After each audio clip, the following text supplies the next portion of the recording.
आज के समय में बेटा बहू से परेशान, माई बाप के हालात देखते हुए कवि के मन में भाव आइल का लिखले गीत के माध्यम से सुनल जाओ। बाबूजी के जो कर बूझे माई के नौकर जुगवा कर आ गइल। बाबूजी के जो कर बूझे माई के नौकर जुगवा कर आ गइल, जुगवा कर आ गइल। जे भाई के मारे ठोकर जुगवा कर आ गइल, जुगवा कर आ गइल। जे भाई के मारे ठोकर जुगवा कर आ गइल, जुगवा कर आ गइल।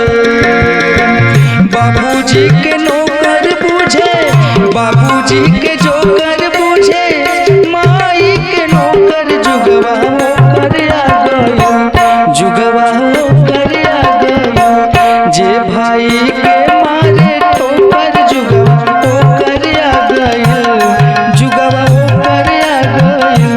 जे भाई के मारे ठोकर जुगवा कर आ गइल, जुगवा कर आ गइल।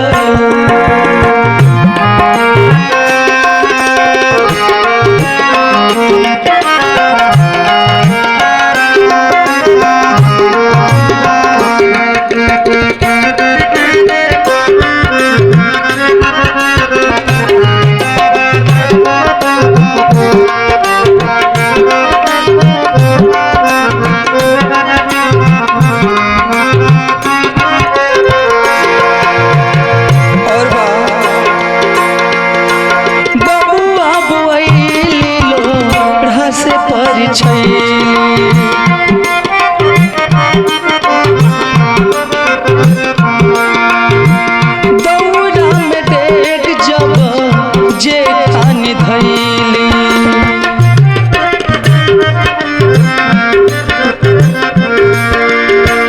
माई बड़ा खुश होतिया कि बबुआ के शादी भइल बा, बहू अइली सेवा करी है।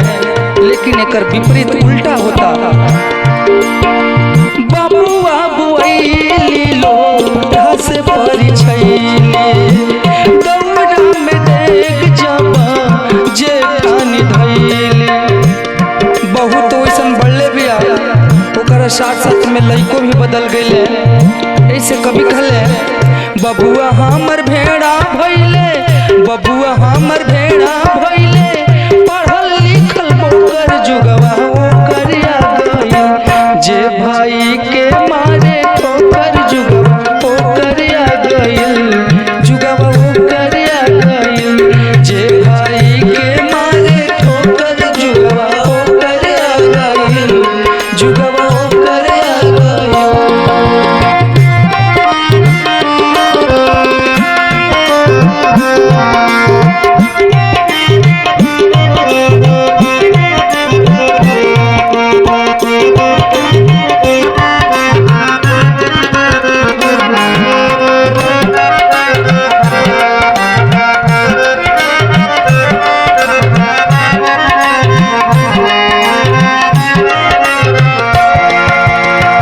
कुछ दिन शादी के बीतता, नया नया में तो सब सेवा करेला।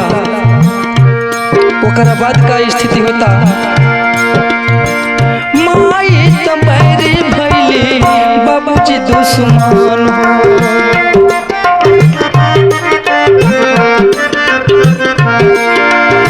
मेहरी तो भइल बिया सबसे बड़ा धन हो।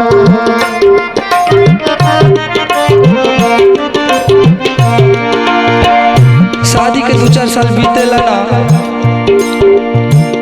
और कहा होखेला कि जवन घरवाली बड़ी सबसे प्रिय हो जाले, घर के लोग दुश्मन जैसा लागेला। माई तो बैरी भइली बाबूजी दुश्मन हो। मेहरी तो भइल बिया सबसे बड़ा धन हो। और बीबी खाली मेवा माई, बीबी खाली मेवा माई। हक तारी चोकर जुगवा कर सवा